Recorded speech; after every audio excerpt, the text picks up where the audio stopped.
Bonjour, bonjour à tous. Merci d'être là aujourd'hui pour cette nouvelle conférence. Nous allons parler des CUMP, des cellules d'urgence médico-psychologiques. Je vais commencer par vous présenter nos experts. Alors, vous verrez que malheureusement, par rapport au programme annoncé, il y a eu quelques petites défections.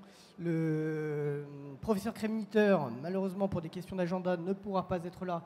Mais ces présentations seront quand même réalisées par le docteur Olivier Baudic, ici présent, qui est psychiatre à Nantes et référent régional des CUMP Pays de la Loire depuis 2009, et également expert judiciaire auprès de la Cour d'appel de Rennes. Le major Éric Desoir aussi malheureusement s'est fait opérer du genou et il ne pourra pas être là. Mais nous avons à nos côtés un représentant aussi de l'Association européenne de psychologie sapeurs-pompiers, donc Sylvain Goujard, qui en est le président. Il s'agit d'un réseau scientifique international qui a été fondé en 2003 et qui a pour vocation la mutualisation des savoirs en matière de psychologie appliquée aux services d'incendie et de secours à personne.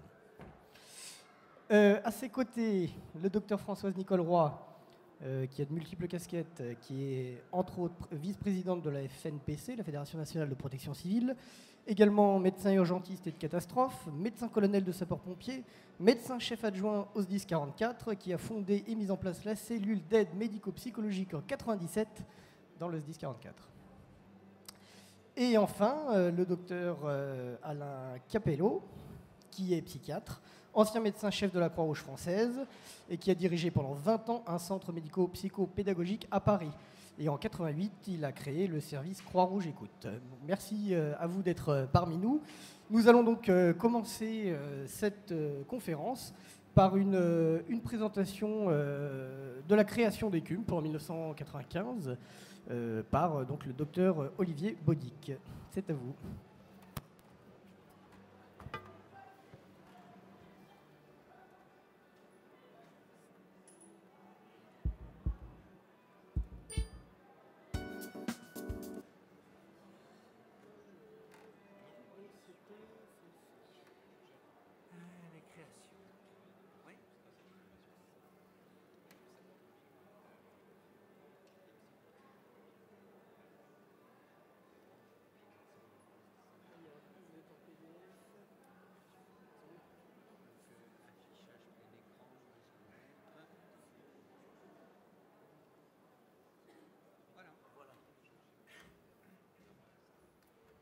Bien.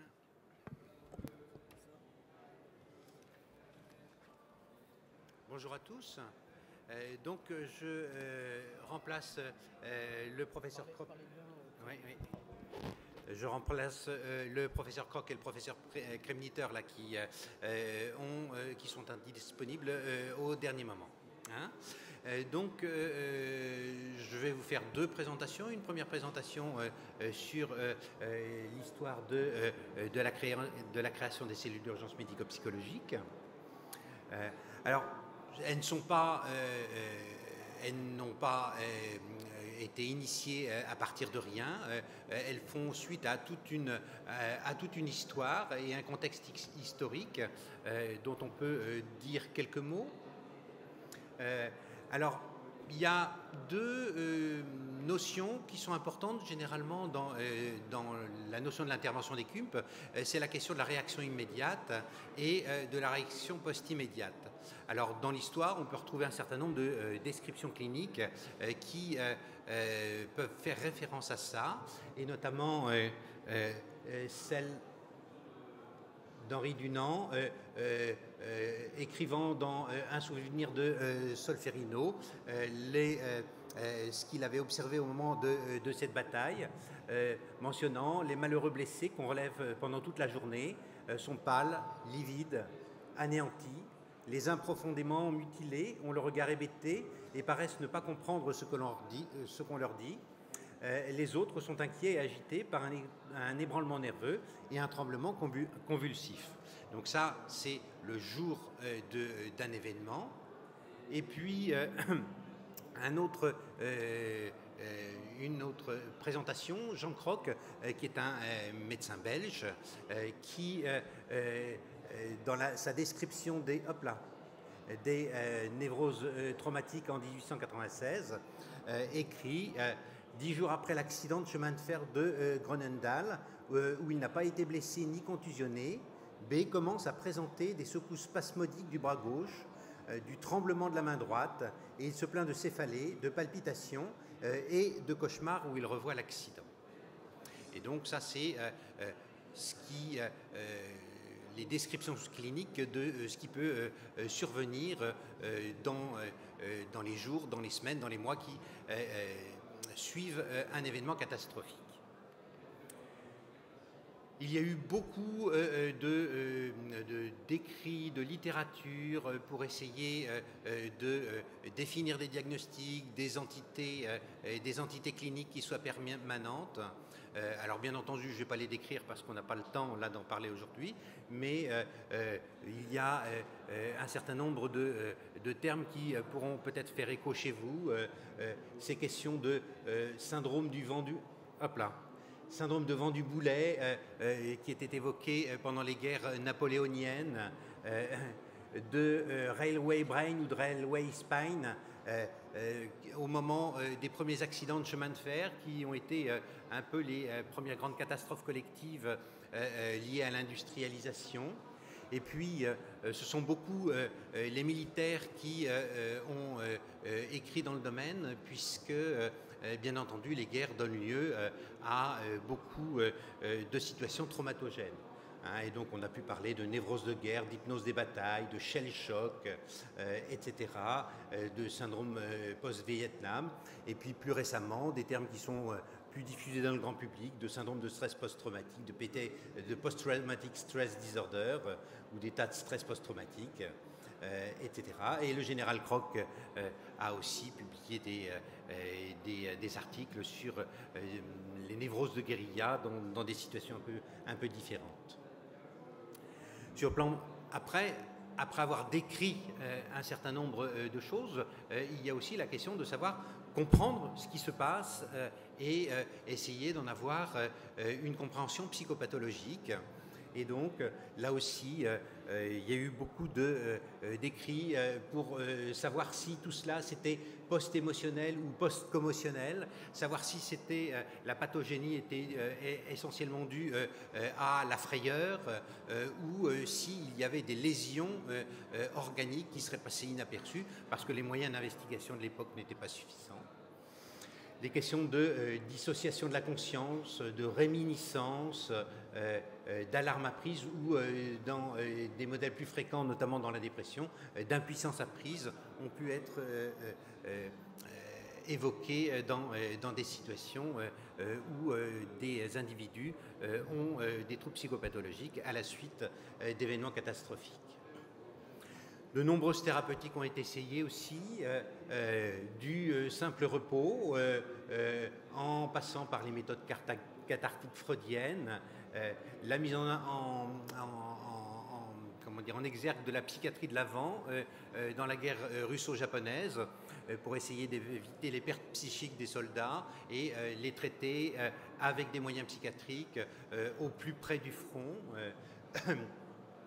Les torpillages faradiques qui consistaient à appliquer des courants électriques sur les membres de personnes qui se plaignaient d'anesthésie, des choses comme ça. Plus largement durant les guerres, les narcoanalyses, l'hypnose.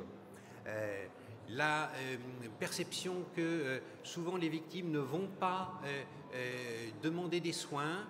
Et ça a présidé à toute la création des vet centers à la suite de la guerre du Vietnam aux États-Unis, où il s'agissait de pouvoir aller proposer quelque chose qui est un peu plus que du soin avec un support social pour pouvoir obtenir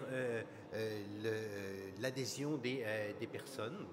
Et puis, plus récemment encore, l'Eye Movement Direction Reprocessing ou la revue de la littérature sur les psychotropes de Ducrot.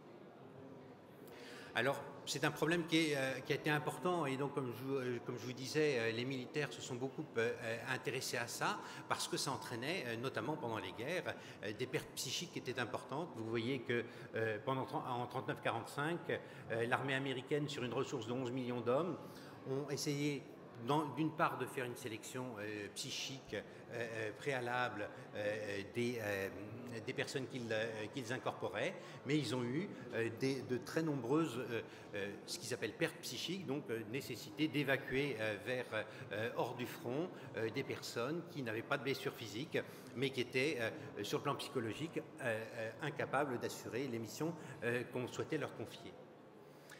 Plus récemment, dans le milieu civil, des données récentes montrent que généralement, dans des situations catastrophiques, il y a environ 10% des personnes qui sont directement impliquées, qui ont besoin d'une aide, d'un suivi sur le plan psychiatrique ou psychologique.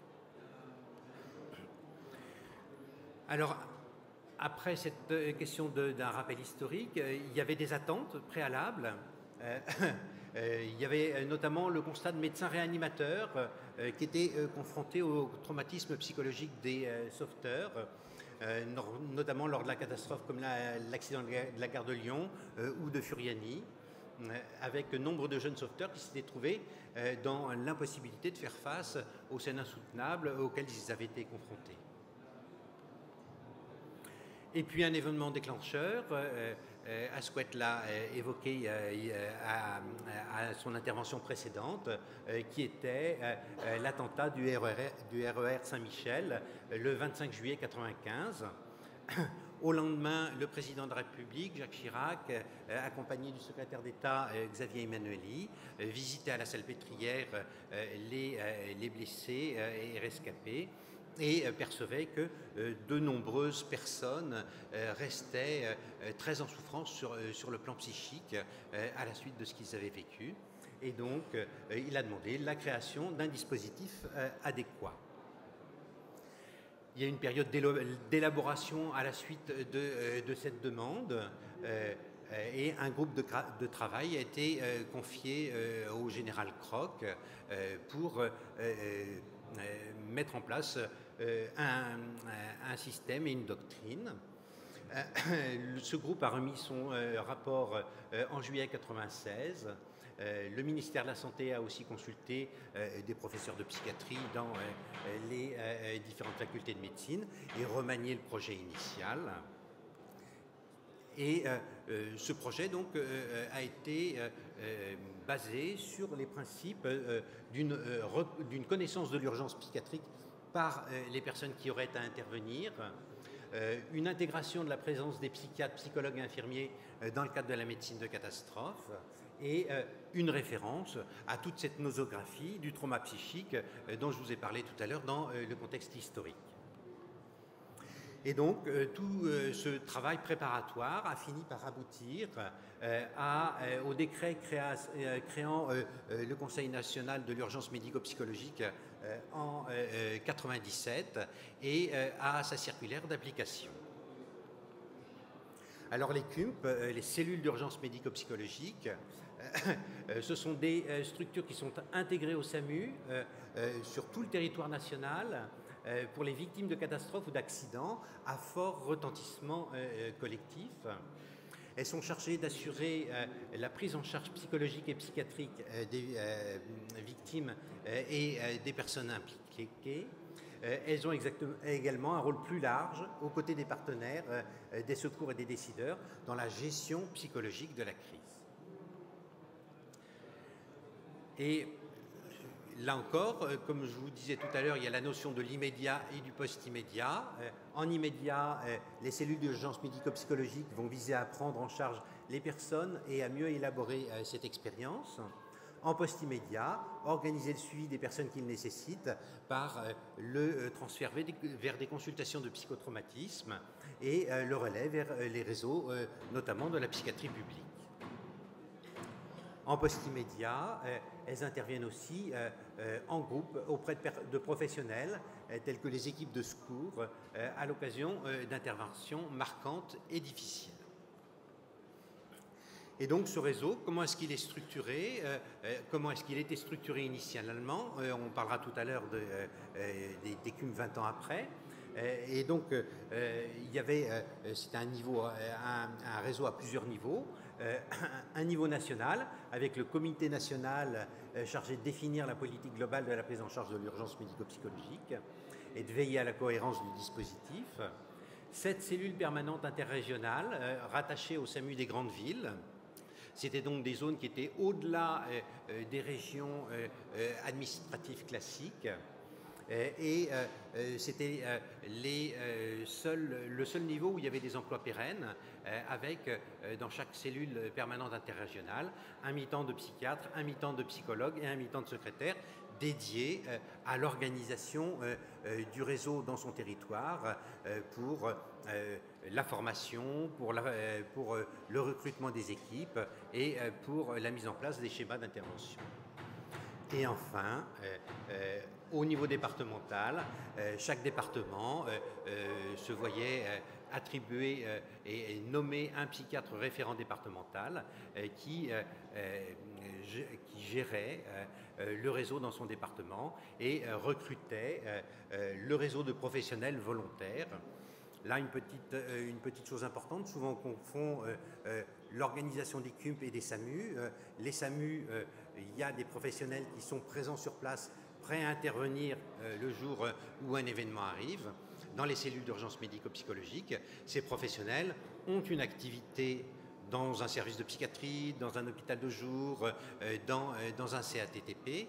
Et le jour où il y a une intervention nécessaire, ils ont abandonné leur activité quotidienne pour aller s'organiser sur le terrain auprès des hospitaliers, ce qui explique qu'il n'y a pas du tout la même temporalité d'intervention que les équipes du SAMU notamment.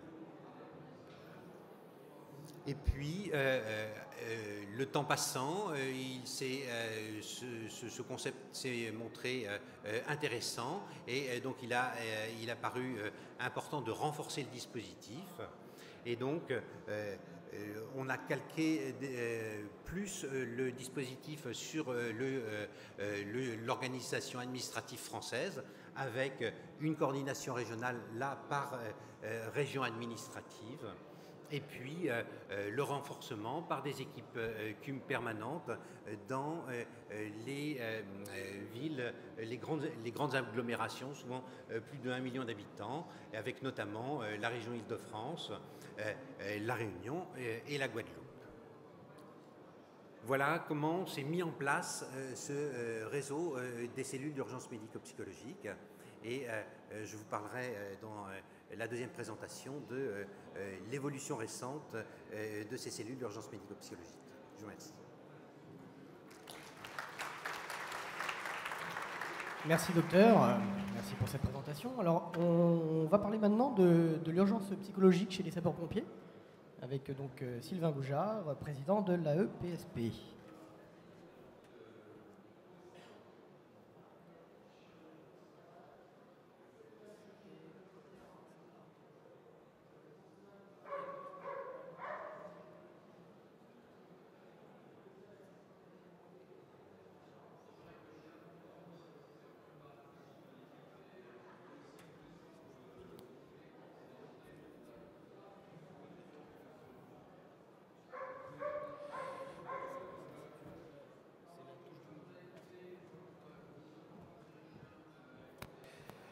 Bonjour.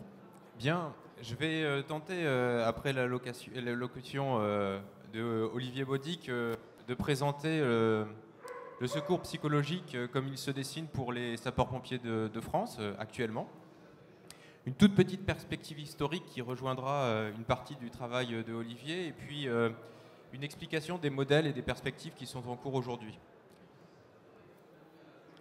D'abord, moi je suis président de l'Association européenne de psychologie sapeurs-pompiers, qui est une association qui a vocation à fédérer un petit peu les savoirs au niveau européen en matière de soutien psychologique, de prévention des risques psychologiques pour les intervenants de l'urgence, notamment les sapeurs-pompiers, les sauveteurs. On travaille également avec les militaires sur ces questions-là, certaines associations de secourisme ou des ONG.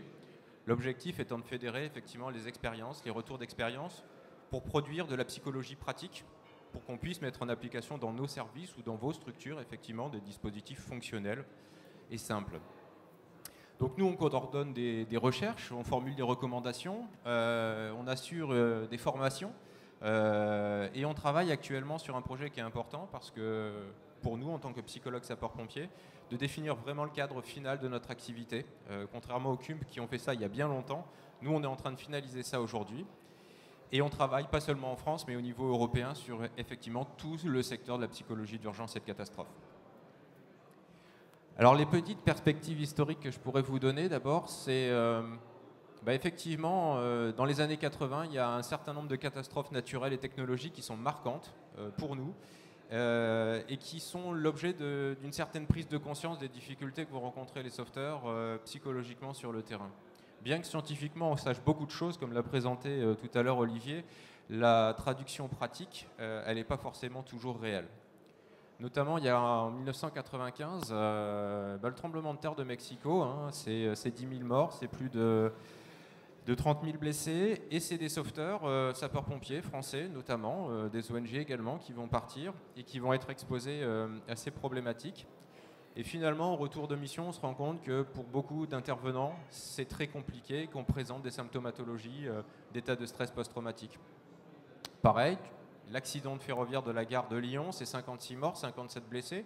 C'est finalement tout un dispositif de secours qui est mis en place pour l'aide à la population. Et comme le disait le docteur Bodic tout à l'heure, on se retrouve avec des problématiques très lourdes pour les sauveteurs ultérieurement en termes de santé mentale. De nouveau, le tremblement de terre d'Arménie en 88, 25 000 ou 30 000 morts, on ne sait plus. Et de nouveau, les intervenants internationaux, qu'ils soient sapeurs-pompiers, équipes de secours, ont présenté des problématiques importantes. Le constat derrière tout ça, c'est qu'il y a des séquelles qui sont majeures pour les sauveteurs, mais que par contre, on ne sait pas prévenir, travailler ou prendre en charge ou systématiser la prise en charge des sauveteurs à l'époque. Donc je dirais qu'avant 1990, pour nous, c'est la préhistoire du secours psychologique. À partir de 1991, il y a une initiative, une première en France, dans le département du Nord, sous l'impulsion du colonel Jacques Moureau, le début d'une mise en place de dispositifs structurés dans un service départemental d'incendie et de secours, où le colonel Moureau va recruter 4 psychologues pour faire de la prise en charge, alors à l'époque, non pas des sapeurs-pompiers, mais bien des victimes civiles, puisqu'on était confronté assez régulièrement à des problématiques de carambolage, d'évacuation de population, de déraillement de train sur lequel les pompiers rencontraient sur les plans rouges, comme l'expliquait tout à l'heure Jacques Asquette, un vrai problème sur la gestion des impliqués. Et donc on a le balbutiement effectivement d'un dispositif de secours à la population qui est organisé à cette époque-là. Mais c'est très embryonnaire et puis ça reste une expérience, je dirais, qui n'est pas généralisée en France.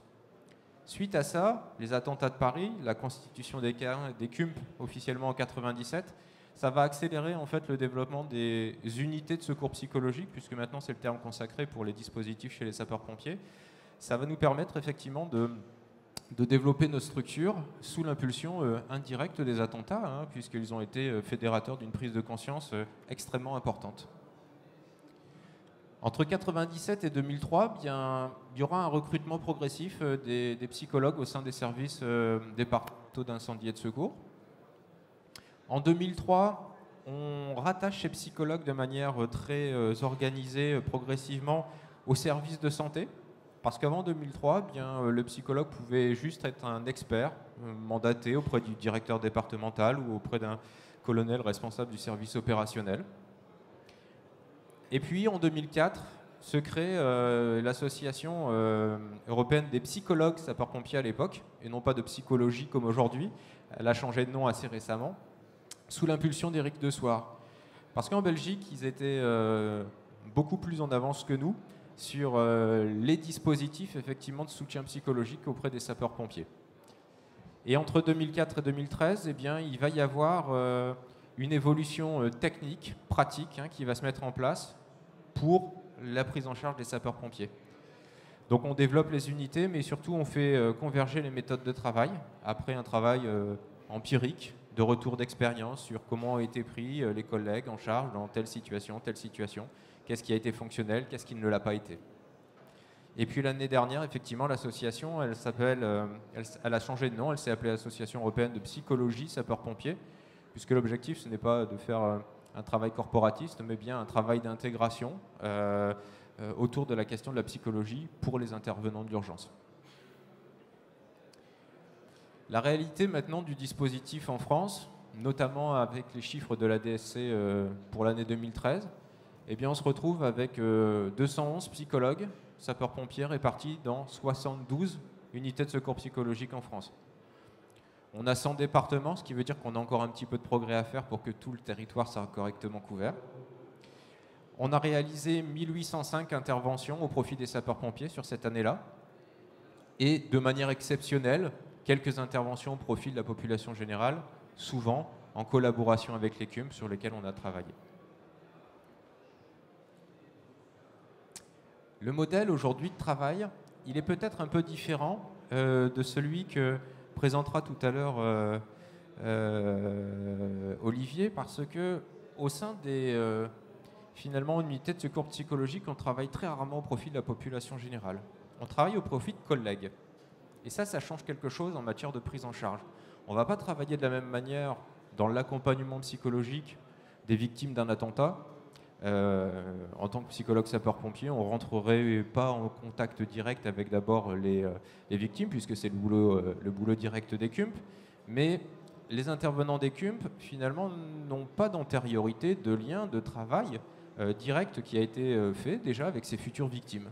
Alors que nous, on connaît effectivement nos agents. Et on se rend compte que, eh bien, on a la possibilité de faire des travaux de prévention du risque en amont, comme finalement dans toutes vos structures effectivement de sécurité civile associative, où on connaît nos équipes et on peut peut-être avoir une action en amont. On a aussi l'avantage de savoir à quelle typologie d'événements la plupart du temps on va être exposé. Et la connaissance effectivement des situations auxquelles nos sauveteurs vont être exposés nous permet d'avoir une légère anticipation potentielle du dispositif. L'intérêt suivant aussi dans les structures normées, c'est que eh bien, finalement, si on fait un bon travail de prévention, les personnes qui vont être prises en charge connaissent déjà leur soutenant psychologique. Cette relation existant et préexistant à la crise va favoriser effectivement une forme de prise en charge. Il y aura une notion de pair, PAIRS, c'est-à-dire de collègues, finalement, sur lequel on va aussi s'appuyer pour fournir du support social. Il y a aussi un langage commun. Alors, pour ceux qui ne connaissent pas le langage sapeur-pompier, quand des collègues vont raconter un événement compliqué et puis qui vont partir du début de l'intervention et qui vont commencer par dire au moment du départ de ticket, on a décalé, on a engagé le VSAB, le FPT, le VSR. Pour l'intervenant psychologue, il a intérêt à être calé en verbage parce que là, on va avoir du mal à rentrer en contact. Il faut effectivement connaître les dialectes finalement propres à la population qu'on va soutenir. On a des références matchées partagées, ce qui peut aussi favoriser effectivement une certaine forme de travail de proximité. Il y a une notion de groupe constitué aussi au préalable. Intervenir auprès d'une équipe sapeur-pompier, c'est intervenir auprès d'une équipe. Et ça, c'est différent finalement que d'intervenir, comme l'évoquait tout à l'heure Jacques Asquette, sur on va prendre en charge psychologiquement les impliqués effectivement du RERB Saint-Michel. Mais le lien existant ou préexistant entre ces personnes, il est parfois totalement absent. Le soutien aussi par et dans l'institution aura un rôle très très important. Quand des sapeurs-pompiers sont soutenus par des psychologues de leur institution, c'est aussi une reconnaissance institutionnelle de la difficulté auxquelles ils ont été confrontés. Et cela participe aussi beaucoup au soutien psychologique. Et puis, un des derniers avantages de travailler en interne, c'est de se retrouver quelque part à un moment donné à pouvoir travailler de manière continue avec les mêmes intervenants et pas forcément de multiplier le nombre d'intervenants dans la mesure du soutien psychologique. De fait, la petite spécificité peut-être que nous on a, c'est de pouvoir profiter de certains leviers préexistants comparés à la population générale et du coup nos méthodes de travail divergent un peu peut-être de celles qu'on utiliserait pour venir en aide à la population civile. Notre action, elle se déroule en 3 étapes. On fait de la prévention primaire, secondaire et tertiaire. En termes de prévention primaire, avec les sapeurs-pompiers, la mission, c'est d'optimiser l'activité opérationnelle. Donc finalement, on travaille en amont, dans la formation de nos professionnels, à gérer les situations qui sont déjà considérées comme critiques dès le départ.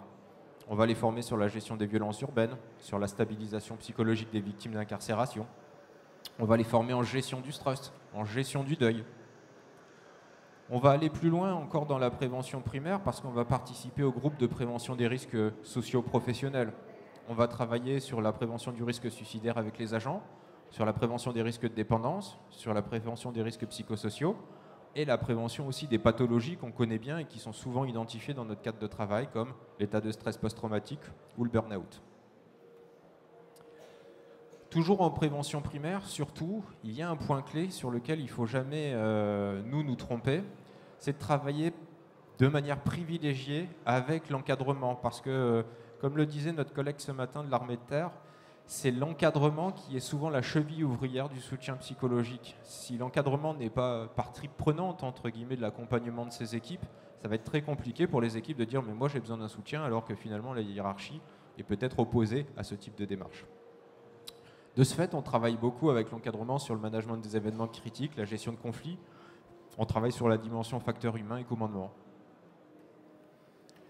Pour ce qui est de la prévention secondaire, eh bien là, l'idée, c'est que finalement, nos équipes vont assurer secours et soutien psychologique en cas d'événement critique aux sapeurs-pompiers, ou vraiment, à titre exceptionnel, pour la population, quand la CUMP, par exemple, va solliciter effectivement aussi notre aide pour les aider sur un dispositif, à avoir peut-être quelques intervenants en plus pour pouvoir se coordonner sur le soutien psychologique des sapeurs-pompiers, parce qu'il arrive très souvent aussi qu'à la fin d'une opération de soutien d'urgence, on oriente nos collègues vers une prise en charge hospitalière, vers les services de prise en charge en psychotraumato.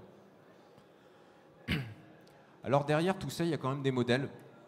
Et vous voyez qu'en gestion critique, eh bien, on s'appuie sur toute une théorie qui va nous permettre de déterminer beaucoup de choses et surtout comment travailler. Dans un premier temps, on va regarder et définir la stratégie sur laquelle on va avancer quand il y a une crise au travers d'un modèle que Éric Dessoir nous aurait probablement présenté s'il avait été là aujourd'hui, mais qui est un modèle de tri pour savoir finalement, quand on a vécu un événement critique, quel type de victime on est. Est-ce qu'on est une victime primaire, secondaire, tertiaire? Est-ce qu'on a été confronté à un événement traumatogène, dépressogène, exhaustogène? On a mis en place une méthodologie qui est nouvelle chez nous, qu'on a appelée l'examen de l'urgence psychologique, qui se décompose en utilisation de différents outils, ce qu'on appelle le 5QS, qui est un outil de triage rapide. Bien sûr, on travaille toujours avec l'observation des signaux cliniques, qui vont rester la base centrale effectivement de nos observations, mais aussi on va travailler avec des outils de quantification d'impact de l'événement sur les équipes. En gros, un sauveteur pris dans une situation critique, est-ce qu'il est traumatisé, endeuillé? Est-ce qu'il est effectivement épuisé? Et si oui, à quel niveau? Et sur chaque axe, à quel niveau il est activé? Et puis derrière ça, ces examens vont nous permettre de déterminer l'aide psychologique qui va être fournie. Est-ce qu'on fait juste du premier soutien psychologique? Est-ce qu'on travaille aussi avec l'encadrement sur la gestion critique de l'événement sur le court terme, le moyen terme et le long terme? Et puis ensuite, on va appliquer des techniques diverses et variées, certaines relevant du débriefing de Mitchell, comme tu parlais notamment tout à l'heure, mais d'autres qui sont plutôt des groupes de soutien aux événements effectivement endeuillants. Et peut-être une des choses qu'il faut retenir derrière tout ce travail, c'est qu'on ne vient pas en aide à la population sapeur-pompier ou aux sauveteurs de la même manière quand un événement aura été considéré comme traumatisant, où là on fait du débriefing, mais on ne fera pas le même type d'outils et le même type de travail. On n'utilisera pas le débriefing, par exemple, dans le cadre, effectivement, des événements de deuil, la confrontation à certaines morts violentes qui ne sont pas traumatogènes. On ne va pas utiliser ces techniques-là. Donc le débriefing, ce n'est pas la panacée, c'est un outil parmi tant d'autres. Il faut savoir l'utiliser, sinon ça peut être délétère. Notre objectif, voilà, c'est de faire du tri. Est-ce que l'événement est traumatogène, dépressogène? Est-ce que c'est un événement d'épuisement? Et on va utiliser les méthodes différentes, orienter les sapeurs-pompiers, les sauveteurs, les soignants, les secours vers différents types de prise en charge. Pour arriver à faire ce travail-là, on a beaucoup travaillé sur la formation de nos intervenants. Parce que le maillon clé aussi dans cette histoire, c'est de savoir si être psychologue, ça suffit pour faire du soutien psychologique en urgence. Moi, je vous répondrai franchement non. Il faut une formation spécifique en psychologie d'urgence et de catastrophe. Et donc, on a modélisé d'abord un premier niveau d'accompagnement en termes de formation sur, ça s'appelle assurer le secours psychologique des sapeurs-pompiers à 3 niveaux. Hein. D'abord, on apprend à gérer le trauma. Ensuite, on le travaille de la gestion en matière de gestion pratique. Et puis ensuite, on travaille aussi l'accompagnement des phénomènes dépressogènes. Et puis de nouveau, si nos psychologues, s'ils le peuvent, ils vont suivre les formations un peu plus critiques sur l'accompagnement, par exemple, des sapeurs-pompiers en opération extérieure, où là, quand vous partez faire du sauvetage déblaiement à l'étranger, c'est encore d'autres types de confrontations, d'autres types de problèmes et d'autres types d'outils qu'on va utiliser pour venir en aide aux sauveteurs. Au final, la prévention tertiaire se résume à quoi? C'est la 3e étape de notre activité. Les unités de secours psychologique vont réaliser un accompagnement favorisant un retour à l'emploi des intervenants suite à un arrêt de travail ou un choc lié à une opération. Donc là, on est vraiment dans la réintégration ou l'accompagnement de l'agent après un événement critique. Donc c'est plus du post-critique, c'est parfois du soin, c'est parfois de la psychothérapie, c'est parfois juste une surveillance et un soutien moral. Et dans cette prévention tertiaire, on travaille beaucoup sur l'accompagnement du retour à l'emploi, traiter l'état de stress post-traumatique avec différents types de techniques. Olivier a évoqué tout à l'heure le MDR. Il y a aussi les thérapies cognitives et comportementales centrées sur le trauma. Il y a toute une panacée d'approches qui sont très efficientes sur le traumatisme. Le dernier point, c'est qu'on ne peut pas s'empêcher quand même de critiquer notre propre dispositif parce qu'il est encore en maturation. Le premier point, c'est que nous, on a vraiment constaté que le niveau de formation des différentes unités de secours psychologique, et notamment en matière de psychologie d'urgence et de catastrophe, était très variable encore sur le territoire. Hein, on l'a dit tout à l'heure, il y a encore plus de 25 départements qui n'ont pas de dispositif, donc là on va dire que la compétence elle est absente. Mais dans les compétences territoriales existantes, les niveaux aussi de compétences aujourd'hui sont variables. Donc on travaille beaucoup sur la fédération et l'écriture d'un référentiel national sur cette question-là. Le statut aussi non professionnel des psychologues pose un problème. Aujourd'hui, en majorité, les psychologues dont on a parlé tout à l'heure, ces fameux 211, ils sont psychologues sapeurs-pompiers volontaires, c'est-à-dire qu'ils ont une activité professionnelle, comme le disait Olivier tout à l'heure pour les CUP, et ils vont être détachés dans le même modèle pour intervenir auprès des collègues sapeurs-pompiers. Mais de fait, on a beaucoup de mal à réaliser tout ce dont on a parlé tout à l'heure quand on n'a que le temps, effectivement, de faire que de la prévention secondaire. Et quand on sait que la prévention secondaire, elle est de très bonne qualité quand on a fait un bon travail de prévention primaire, on se retrouve à un problème de temps. Hein. Il faut bien pouvoir former correctement nos personnels pour pouvoir avoir de bons dispositifs. Donc il y a aujourd'hui une étape qui est assez importante. Il y a un REAC, un référentiel d'activité, qui est en train d'être écrit au niveau de l'École nationale des officiers sapeurs-pompiers à Aix-en-Provence, qui va standardiser notre modèle français, qui est vraiment, je dirais, unique en Europe hein, quand on compare avec les autres dispositifs existants, dont l'objectif, effectivement, est de finaliser complètement un accompagnement solide, sérieux. Donc le modèle est encore en construction et en débat pour quelques années encore, mais ça avance bien. Voilà. Je vous remercie de votre attention.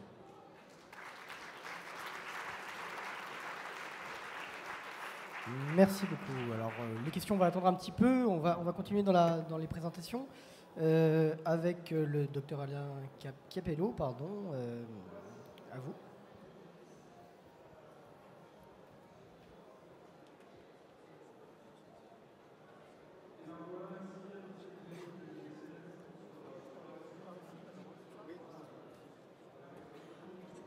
Alors, on va juste vous diffuser un petit film en amorce de la présentation du docteur Alain Chiapello.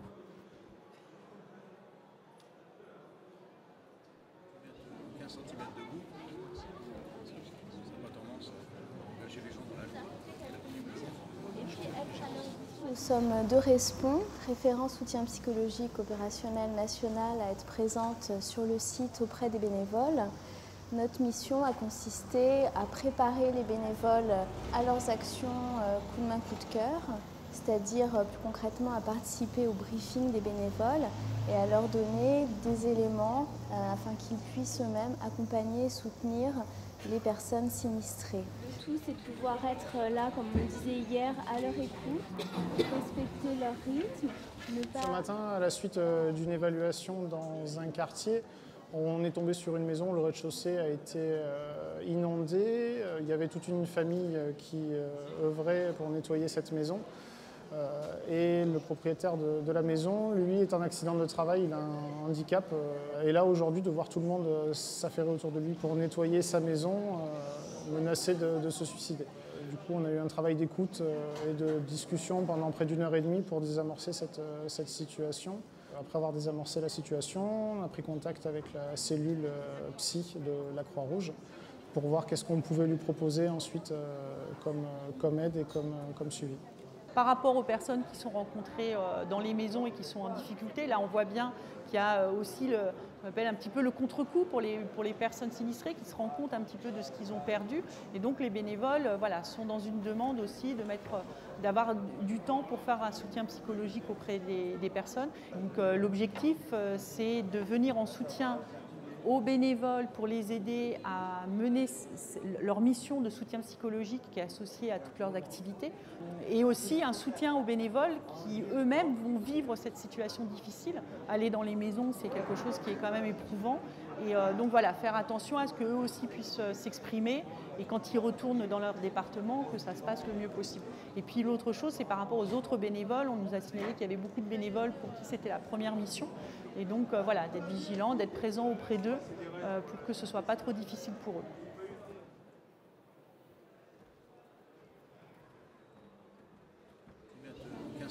Bien, bonjour.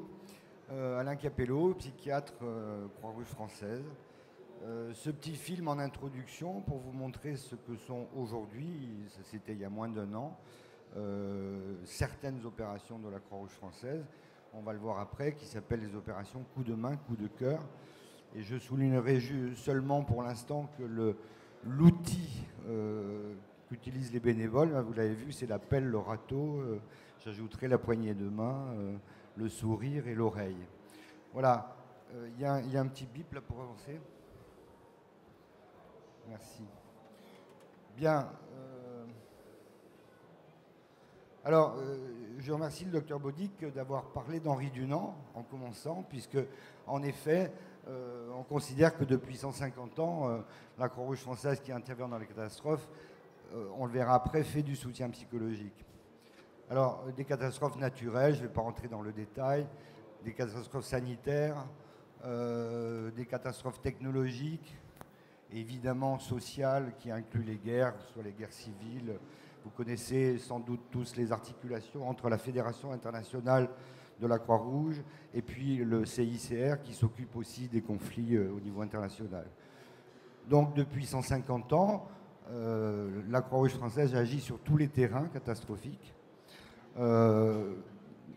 J'ai intitulé ma présentation « 25 ans de soutien psychologique à la Croix-Rouge », ça ne vous a pas échappé, parce qu'en effet, on va distinguer ce qui se passait avant, qui était essentiellement au niveau international du soutien aux sociétés sœurs. Bon, il y a actuellement 190 sociétés de Croix-Rouge ou de Croissant-Rouge dans le monde, et on continue effectivement, lorsqu'il y a une catastrophe dans un pays, à essayer de l'aider matériellement ou financièrement.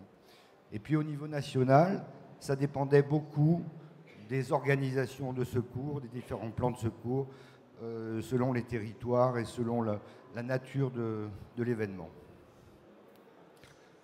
Alors, dans tous ces types d'interventions, les héritiers d'Henri Dunant ont sans doute toujours pratiqué le soutien psychologique, mais un peu à la manière de M. Jourdain, la manière dont il faisait de la prose, c'est-à-dire sans le savoir. Ce qui s'est passé, en effet, depuis 1988, c'est qu'il y a eu, au-delà d'une prise de conscience, un travail d'élaboration. On a réfléchi, bien évidemment, le soutien psychologique était basé sur l'expérience du terrain, mais on va voir pour quelles raisons. On a commencé à réfléchir, organiser et former les sauveteurs. Alors, quelques dates importantes dans cette histoire des 25 dernières années.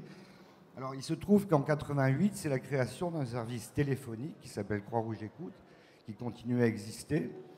Mais si je puis dire, ça a été l'arrivée de psychiatres et de psychologues au siège national de la Croix-Rouge et très rapidement une rencontre entre ces professionnels et l'univers du secourisme.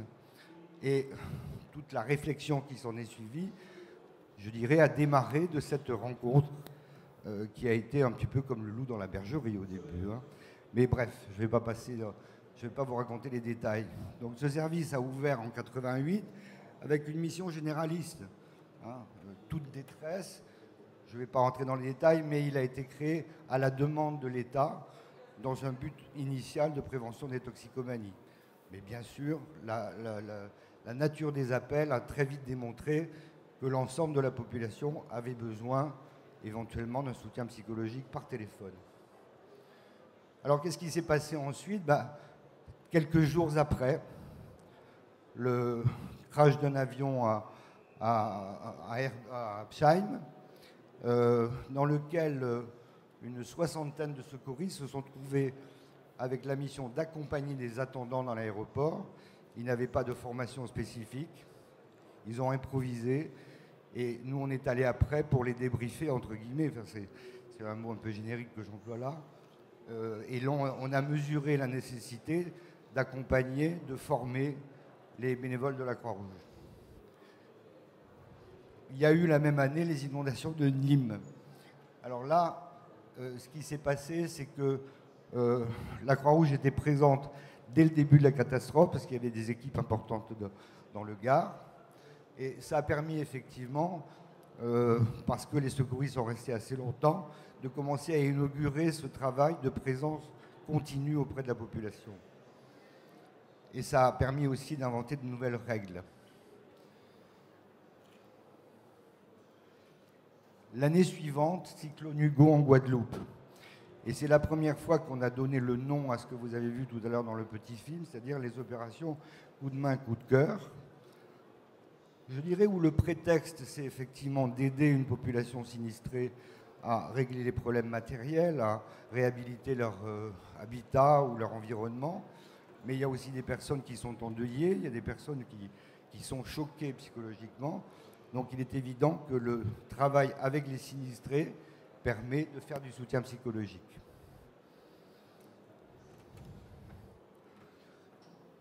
Deux ans après, les inondations de Vaison-la-Romaine, événement important aussi, avec une présence massive de la Croix-Rouge.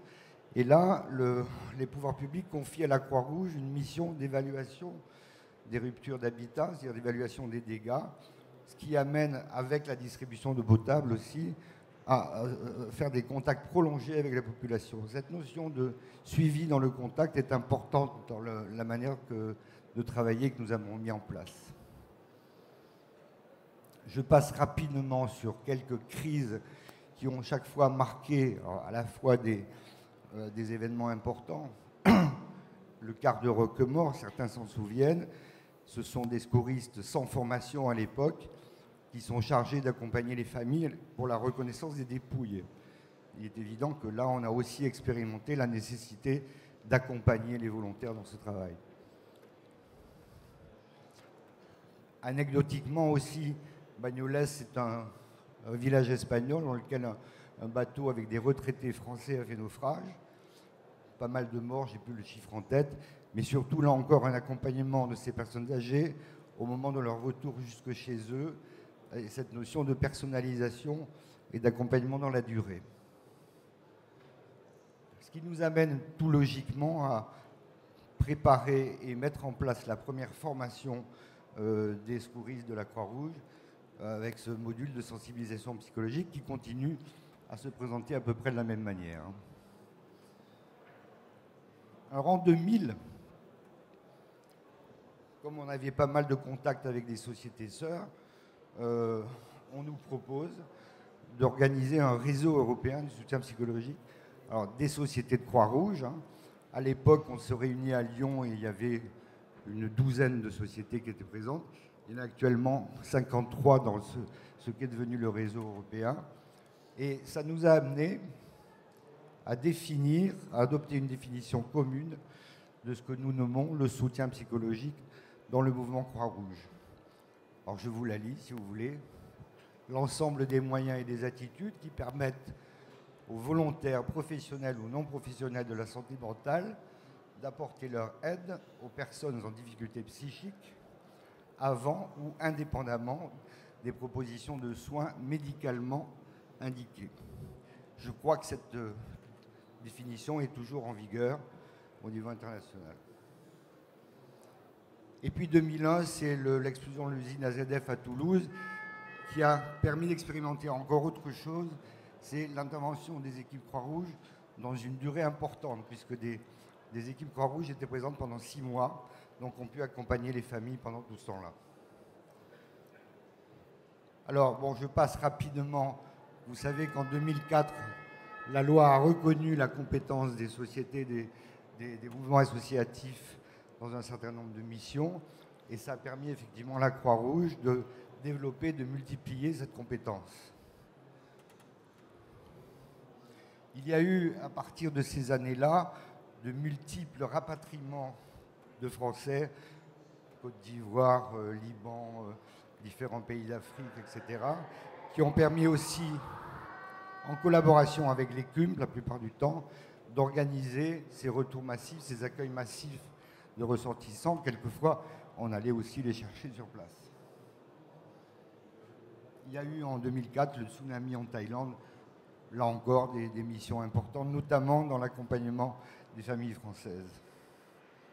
Alors, tout ceci a continué, je ne veux pas rentrer dans les détails, des accidents d'avion, des rapatriements massifs au niveau international, au niveau national, des événements comme la tempête de Xintia qui a énormément fait travailler les cadres du secourisme à la Croix-Rouge.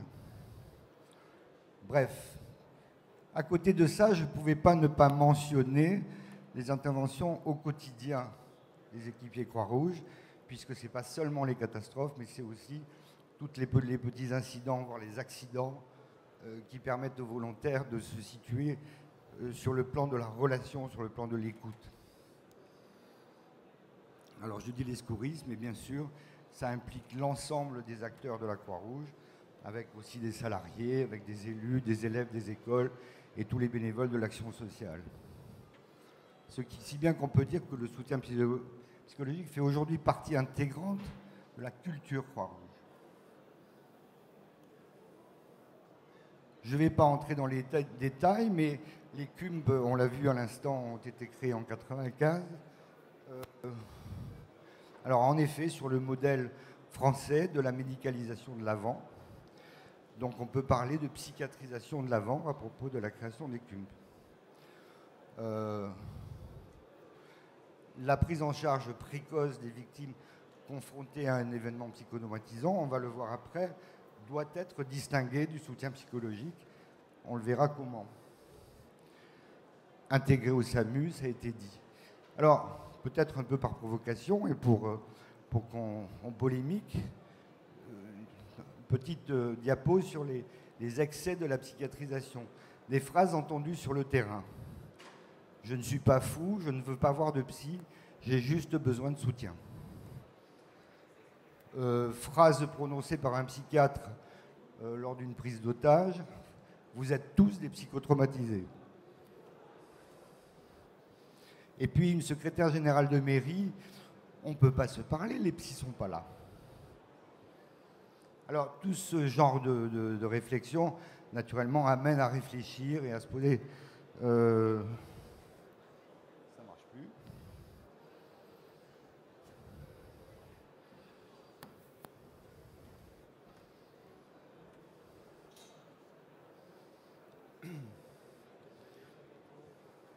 Lequel?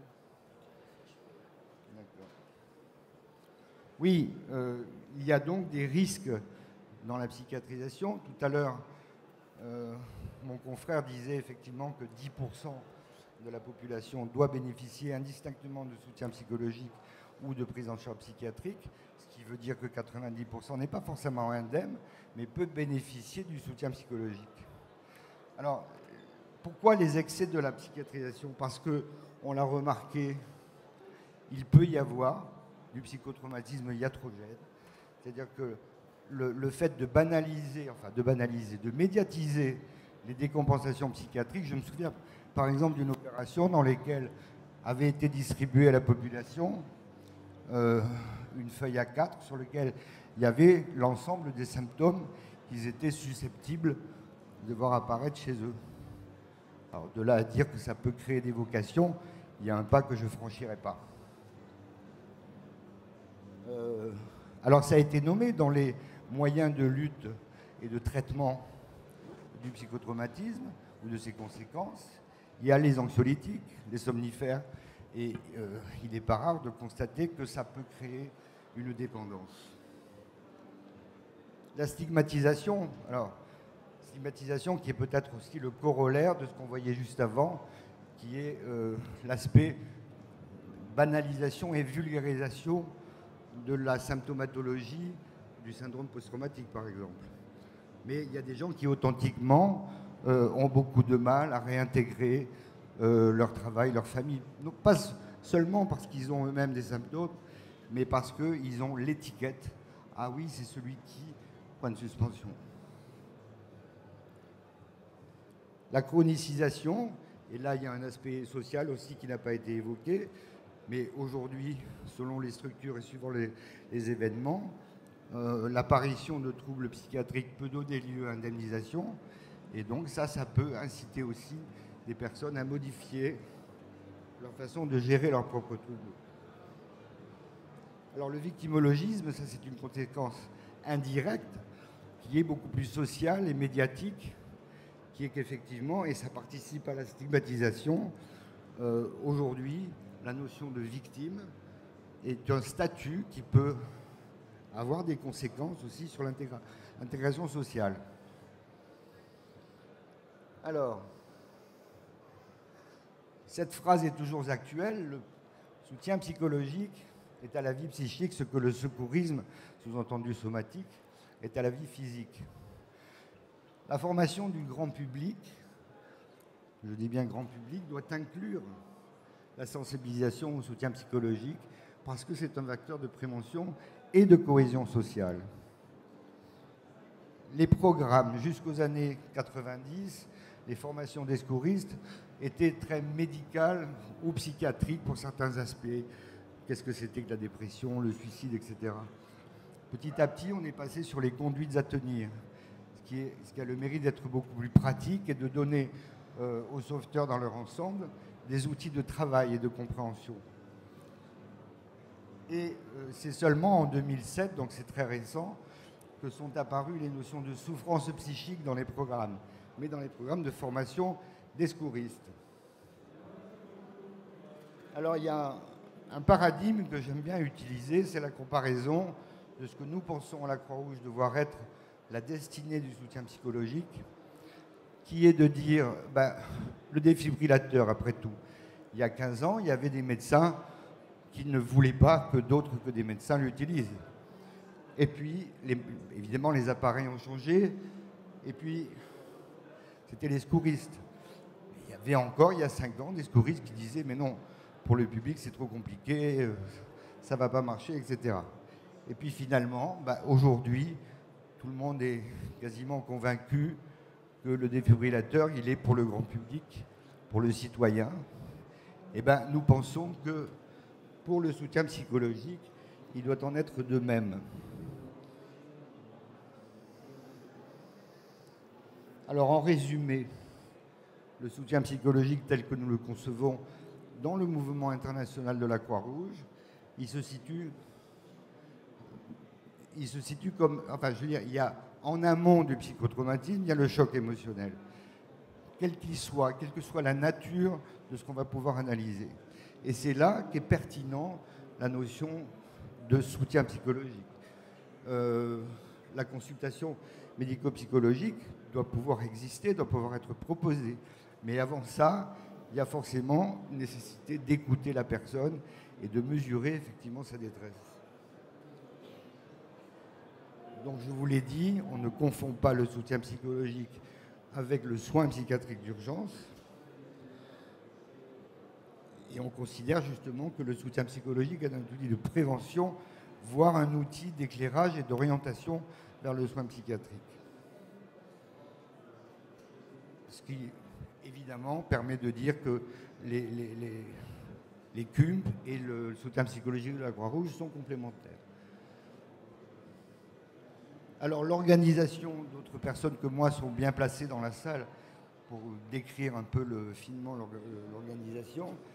Mais il y a donc des référents territoriaux, régionaux ou nationaux. Malheureusement, si je puis dire, il n'y en a que 42 aujourd'hui. Donc il y a des départements où on n'a pas encore trouvé de volontaires professionnels. C'est un petit peu comme vous. Mais enfin, ils sont là et ils travaillent. Des réseaux supervisés par des professionnels. Certains sont salariés. Et pour certains départements, conventionnés avec les CUMP. Mais il n'y a pas encore de convention nationale. Je finirai avec quelques perspectives pour demain, mais je pense que vous l'avez déjà compris. Ce qu'on souhaite, de la même manière que la banalisation de la prévention des risques, la banalisation de la RCP, on souhaite que le soutien psychologique soit intégré à toutes les formations destinées au grand public. Banalisation, parce que ça va aussi dans le sens de la mutualisation, et voire même d'un exercice éclairé de la citoyenneté, et donc, j'ose le dire, de la solidarité et de la fraternité. Voilà. Je finirai par deux petites citations d'Henri Dunant, qui complètent celle par laquelle vous commenciez, et je vous les laisse découvrir.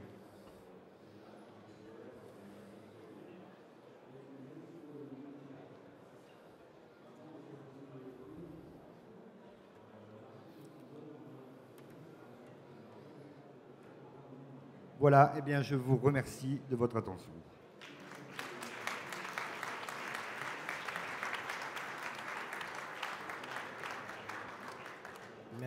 Merci docteur. On va passer maintenant au sujet des centres d'accueil des impliqués avec le docteur Françoise Nicole-Roy.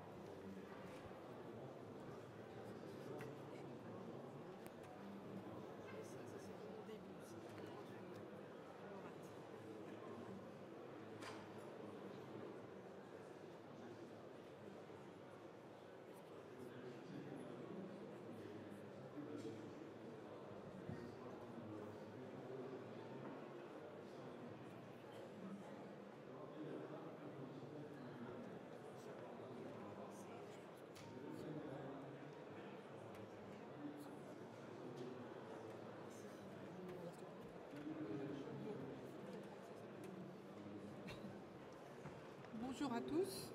On m'entend ? Oui, c'est bon ? Bonjour à tous. Donc, je vais vous présenter maintenant le centre d'accueil des impliqués. Alors, le centre d'accueil des impliqués, c'était à l'origine prévu dans le plan rouge, les plans d'urgence, et ça a été remplacé lors du décret de 2005 par les dispositifs Orsec. Alors, c'est un concept avec des missions et un fonctionnement bien prédéterminé. Là se pose actuellement le choix des acronymes. En ce sens, c'est le choix entre le CAI ou le CADI avec CADI, on en parlera plus tard à la table ronde, ou le CAR, le centre d'accueil et de regroupement. Donc les discussions sont en cours pour essayer d'uniformiser justement ces acronymes. Le dispositif, il faut revenir d'abord sur ce dispositif Orsec. Vous savez que c'est une disposition, donc une organisation de la réponse de la sécurité civile. C'est une organisation des secours sous une direction unique, le DOS, qui est réparti en 5 services. Le premier, secours et sauvetage, qui est assuré par les sapeurs-pompiers et les associations de secours. Les soins médicaux et d'entraide, qui sont assurés par l'Agence régionale de santé et le service médical urgence SAMU. La police et les renseignements, qui sont assurés par la police nationale et la gendarmerie. Et les liaisons et transmissions assurées par le service interministériel départemental des systèmes d'information et de communication. Et le dernier, les transports et travaux assurés par la direction interdépartementale des routes et le Conseil général depuis le transfert des compétences sur les routes. Ça c'est pour une remise en place. Là, je vous ai fait maintenant sur un petit diaporama, je veux dire, une remise en place un petit peu d'un plan nombreuses victimes. Plan Novi, c'est ça, hein, c'est le plan nombreuses victimes. Alors en quoi il consiste, bien sûr, on a une petite flèche.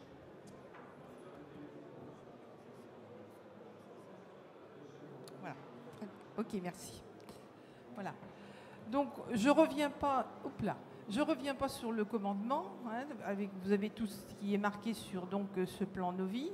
Vous avez en premier donc la zone de catastrophe avec la zone de ramassage où les victimes vont aller vers le PMA qui est ici, donc le poste médical d'avancée, qui est avec le médecin trieur et donc les blessés physiques vont être conditionnés en urgence, urgence absolue ou urgence relative, vont après être conditionnés pour être évacués vers les hôpitaux.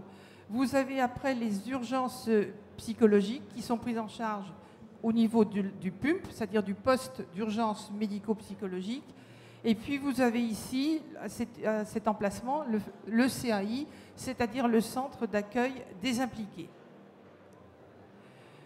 Ici, en haut, j'ai mis exprès les couleurs un petit peu des secteurs. Vous savez que tout est bien sectorisé. Le jaune étant réservé pour le commandement, le rouge pour la zone de relevage, le blanc pour le PMA, le bleu pour la zone d'évacuation.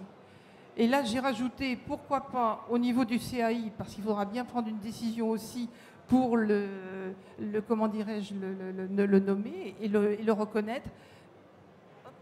Certains d'ailleurs ont commencé un petit peu à le mettre en place, à l'utiliser, c'est le violet. Pourquoi pas. Voilà. Maintenant, revenons sur cette image, et en particulier au niveau du PUMP, du poste d'urgence médico-psychologique. C'est là qu'il y a un petit peu ce que j'appelle un hiatus, et c'est là que tout va découler en fait comment dirais-je, la façon de faire de mise en place du CAI. Soit ce PUMP, il est deux possibilités, soit il fonctionne pour le tri des blessés psychiques en dehors du CAI, et là il n'y a pas de souci, soit il fonctionne dans le CAI, mais à ce moment-là, absolument, il va falloir qu'il soit au sein d'un espace personnalisé et isolé, qu'il soit donc bien séparé du CAI.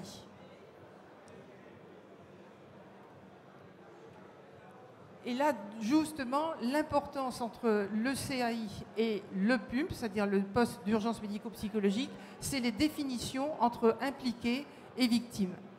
Alors, en médecine d'urgence collective et de catastrophe, vous avez les impliqués. Qu'est-ce que c'est exactement maintenant avec la décirculaire de 97? Ce sont des personnes qui ont assisté à une urgence collective ou une catastrophe et qui peuvent en souffrir physiquement ou psychologiquement et devenir des blessés psychiques au sens de la circulaire de 1997, c'est-à-dire un individu qui potentiellement peut être un blessé psychique. Par rapport à un témoin, c'est une personne qui a vu ou entendu un fait ou un événement et qui pourrait le rapporter, et par rapport à une victime, qui est une personne qui, à la suite d'une urgence collective ou une catastrophe, souffre d'une atteinte de son intégrité physique ou de troubles psychologiques, quel qu'en soit le degré de gravité, et c'est donc le sens de la circulaire de 97. Donc vous voyez que là, tout est la différence entre si vous vous occupez des impliqués ou si vous vous occupez des victimes. Le centre d'accueil des impliqués, quoi qu'il en soit, il doit avoir une mise en place rapide. C'est en fait une mise à l'abri des impliqués. Il doit accueillir, son rôle, accueillir, recenser, important, réconforter, informer et orienter. Il est modulable, adaptable, temporaire, ça c'est important aussi, temporaire, situé en bordure de la zone de secours, mais distinct de celle-ci, et en particulier du PMA et du PRV. Ça c'est en toutes lettres écrit dans le dispositif Orsec. C'est une structure fixe ou mobile qui dispose d'une signalétique simple et aisément identifiable. Voilà, je vous en ai mis une. Ce centre doit répondre rapidement à une demande de prise en charge de ses impliqués sur un plan socio-psychologique, pouvant nécessiter secondairement des soins psychologiques. La différence entre socio-psychologique et les soins psychologiques. Elle est assurée au départ par des personnels non médicaux qui sont formés à la prise en charge des blessés psychiques, puis secondairement, et si besoin, avec l'aide de la CUMP, qu'ils vont appeler à leur secours, à leur rescousse.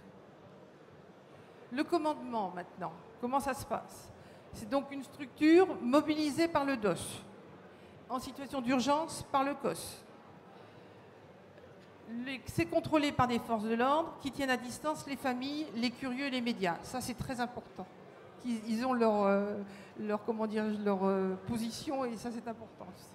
Le DOS donc, confie l'organisation matérielle du CAI à un ou plusieurs acteurs de sécurité civile et en désigne le responsable.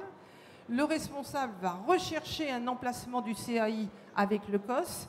Il va mettre en place le matériel, on va voir ce que c'est comme matériel, les personnels, la signalisation, le marquage.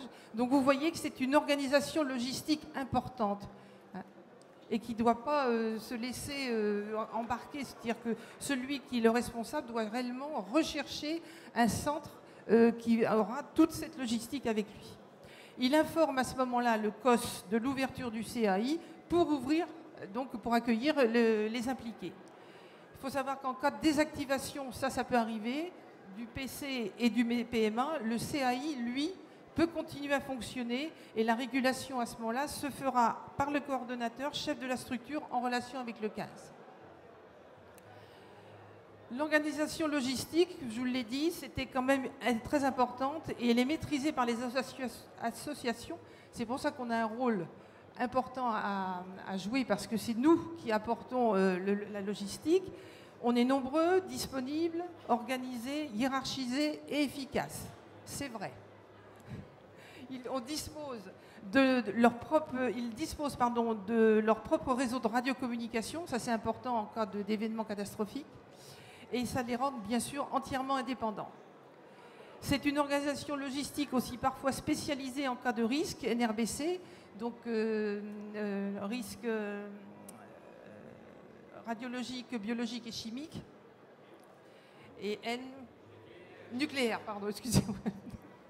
Et donc là, dans ce risque justement, il y a des douches, protocoles de contamination, et on a l'ADPC 63, qui est une ADPC qui justement fonctionne avec ce risque-là. Je vous ai mis maintenant un exemple d'organisation logistique d'un CAI. Ce n'est pas la panacée, c'est le minimum réellement que toute association doit avoir au départ. Voilà, en gros, c'est donc des banderoles, signalisation lumineuse, des fléchages, des grandes tentes de toiles, des tables, des chaises, un groupe électrogène et un lot d'éclairage, c'est important pour être justement, comment dirais-je, faire son travail sans les autres. Le LOA, on va y revenir pour savoir ce que c'est le LOA, parce que c'est important, il est obligatoire. Enfin, j'ai mis 2 brancards, mais c'est des brancards, ça dépend un petit peu, le minimum. Hein. Une radio portative, des lots d'hébergement, des boissons chaudes et froides, la nourriture, les couverts, les réchauds, etc., les couvertures, les produits ménagers. Et j'ai mis cahier et bracelet d'enregistrement, les fiches, on y reviendra après. Je reviens sur le lot A, parce que ça c'est important. Voilà en quoi consiste un lot A chez les secouristes. C'est tout ce qu'il faut pour l'administratif et les documents, la télécommunication, la protection, la sécurité, l'hygiène, pour le bilan, l'accueil des victimes, tout ce qu'il faut pour les hémorragies, les plaies, les brûlures, les immobilisations et le traumatisme, la réanimation, le relevage, le brancardage et l'hiver. Donc vous voyez que c'est une logistique qui est quand même assez lourde. Maintenant, après la logistique, on va passer aux effectifs et l'organisation interne. Comment ça fonctionne? Personnel, il faut un coordonnateur chef de la structure. Ça, c'est important, qu'il doit être assisté d'un opérateur radio. J'ai mis souhaitable, mais je pense que c'est obligatoire. On ne peut pas tout faire. Le personnel d'assistance aux impliqués, c'est un médecin. J'ai mis souhaitable. En fait, je pense que c'est nécessaire et obligatoire. Pourquoi? Tout simplement pour le diagnostic de certaines personnes qui vont avoir des troubles du comportement. Ça peut être un trauma crânien qu'il va falloir renvoyer après au PMA. Et ça, c'est que le médecin qui peut se faire le diagnostic. Ça peut être aussi des décompensations médicales, enfin de maladies, si vous voulez, comme un diabète, par exemple, qui peut très bien se décompenser après le stress, etc. Donc là, c'est pareil, il faut bien que ce soit un médecin qui le prenne en charge et après l'envoyer. Donc c'est pour ça que le médecin est réellement obligatoire. Vous avez les sauveteurs qui sont formés, ça c'est important aussi au niveau du CAI, j'insiste, il doit des sauveteurs formés, dont un responsable socio-psy associatif qui va faire la liaison un peu entre tous, c'est-à-dire avec le coordonnateur et avec le responsable personnel de la CUMP. Donc j'ai bien dit, bien si besoin, bien sûr, et fonction des lieux. Mais ça c'est important que ce responsable socio-psy ait suffisamment de recul aussi pour voir un petit peu ce qui se passe au niveau des impliqués, au niveau de ce qui se passe dans le CAI et au niveau de ses sauveteurs aussi. Ça, c'est important, il ne faut pas les oublier. L'accueil, bien sûr, il faut un accueil. C'est avec un filtrage à l'entrée, donc un officier de police judiciaire, c'est important. Un ou deux secrétaires, j'ai mis un, mais si c'est le mieux, c'est quand même deux.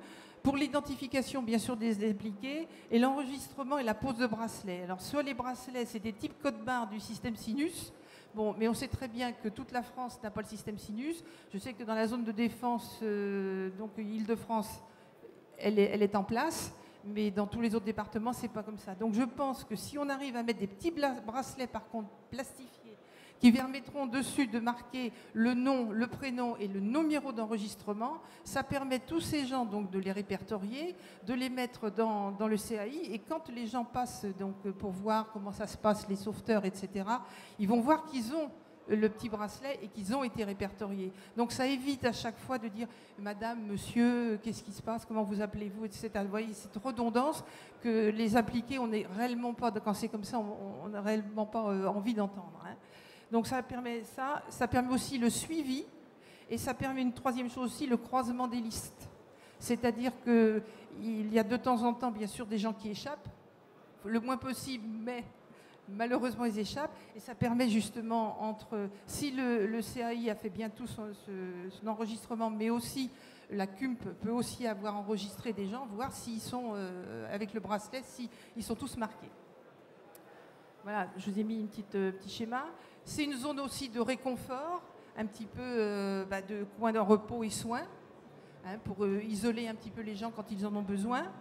C'est une zone d'échange, d'écoute et de recueil, bien sûr, de ce que disent les impliqués aux sauveteurs, avec sur des fiches. C'est aussi là où on leur donne des informations, on peut leur donner des boissons, des couvertures, et on sait aussi que parfois cette zone de réconfort, de coin de repos, va pouvoir devenir une zone d'émergement, mais temporaire. On a bien dit qu'un CAI était temporaire. Un espace, et ça c'est très important, l'espace réservé à la CUMP, personnalisé, de confidentialité, avec un fléchage, et bien séparé du CAI, où justement les gens de la CUMP peuvent travailler en toute confidentialité. Voilà, je vous ai mis une petite photo. Et la sortie, bien sûr, parce qu'il y a une entrée, il faut bien une sortie. Et donc, un secrétaire qui est là donc, pour l'orientation, l'hospitalisation ou soit le retour à domicile, et qui se fait sous le contrôle de la CUMP et parfois de l'OPJ, hein, l'officier de police judiciaire. Et ça permet aussi, au niveau de la sortie, vérification entre les entrées et sorties, et confrontation, bien sûr, qui est rentré, qui est sorti. Hein. Les effectifs. Vous avez donc des personnels non médicaux et des personnels de la CUMP. Les personnels non médicaux, ce sont des gens, des secouristes qui sont formés à l'écoute et l'accompagnement, qui ont donc eu ces secours socio-psychologiques. Ils doivent être capables, et ça c'est important, s'ils ont cette formation, c'est pour ça, de faire un premier tri, de reconnaître un blessé psychique, en déduire la conduite à tenir et savoir attendre l'arrivée des spécialistes et leur confier.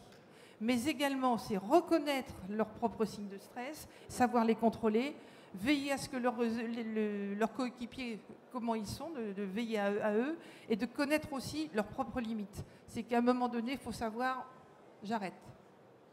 Quelqu'un me remplace, je ne peux plus. Il faut savoir se le reconnaître. Et savoir aussi qu'il c'est très important qu'ils sont intégrés au sein d'un réseau de secours et ils sont sous l'autorité de la CUMP. Le personnel de la CUMP, bien sûr, il est pour le tri et les soins médicaux, psychologiques. C'est une prise en charge immédiate et aussi une préparation à des relais thérapeutiques ultérieurs. La prise en charge immédiate, c'est l'attitude d'accompagnement attentive, chaleureuse, empathique. C'est reconnaître la souffrance ressentie, des entretiens non intrusifs, le recueil des manifestations cliniques sur des fiches, le repérage et l'identification des sujets atteints, c'est le tri, Organiser une hospitalisation pour l'accompagnement, bien sûr, et orienter vers des dispositifs de soins spécialisés ou retour à domicile avec des prises en charge adaptées, personnalisées, comme les personnes âgées, les handicapés, les enfants seuls. Pour la préparation des relais thérapeutiques ultérieurs, c'est une fiche information qui est donnée aux impliqués. Vous savez, où on met le nom et puis les gens à contacter secondairement pour donner les soins spécialisés et proposer parfois des débriefings. L'évolution, bien sûr, c'est fonction des événements et de la situation et des besoins. Le CAI va pouvoir évoluer vers une autre forme de structure, le CAR. Et c'est là justement dont on parlait tout à l'heure, le centre d'accueil et de regroupement qui, lui, va répondre à des critères bien particuliers. C'est une accessibilité permanente, c'est la qualité et le nombre de soins, des voies d'accès, la sécurité avec hors des zones de à risque connus, l'ergonomie, les espaces, les points d'accès aux bâtiments, le sanitaire, etc., l'énergie, et des moyens de communication comme les téléphones, fax, accès Internet. Vous voyez la différence qu'il y a entre un CAI et un CAR, là. C'est clair. Voilà. Le cas particulier, je vais terminer par ça. Le cas particulier, c'est le CAI avec risque, donc NRBC, c'est-à-dire nucléaire, radiologique, biologique et chimique. Le choix des centres, là, à ce moment-là, est planifié par le préfet du département. Ils sont équipés de douches avec des personnels médicaux et paramédicaux compétents en détection NRBC. Il y a un déroulé chronologique de la prise en charge des personnes impliquées qui est très très bien codifié. C'est l'accueil des victimes, l'anamnèse et l'examen médical si possible, le déshabillage, la décontamination si besoin et le rhabillage, les traitements spécifiques, les soins médicaux, le soutien psychologique. Savoir que dans le cadre d'une enquête judiciaire, le centre est sous l'autorité d'un officier, bien sûr, encore plus de police judiciaire, et que les coordonnées, bien sûr, précises des centres doivent être communiquées à tous les services intervenants, notamment aux services de secours et à l'ensemble des établissements de soins publics et privés, ce qui est logique. Maintenant, et je termine par cette diapositive, c'est le chef de CAI qui va faire que c'est un bon chef. Alors là, aujourd'hui, je vous ai donné tous les ingrédients qu'il fallait pour essayer de faire un bon CAI. Je sais qu'il y en aura certains qui mettront leur petite goutte particulière. Il y a des chefs qui ont... Le résultat sera ceci, ou bien quelque chose de magnifique, mais la différence, c'est ça, c'est le chef. Voilà. Je vous remercie de votre attention.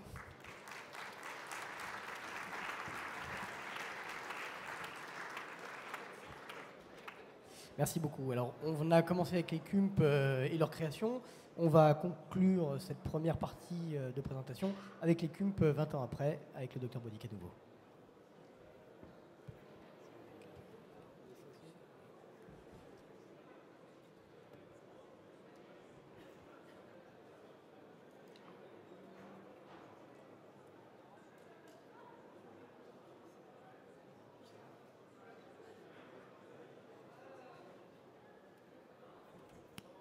Très bien, merci.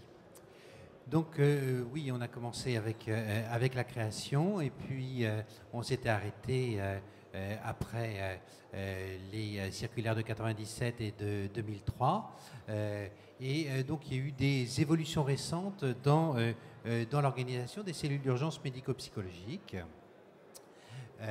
Alors, d'abord, comment est-ce que les choses se sont passées un peu sur le terrain ? L'organisation a permis une intervention dans les grandes catastrophes des dernières années, donc le crash du Concorde, l'incendie du tunnel sous le Mont Blanc à ZDF, la tempête Xynthia, l'accident à SNCF de Bréquigny, l'attentat du marché de Noël en 2014 à Nantes, et bien d'autres encore.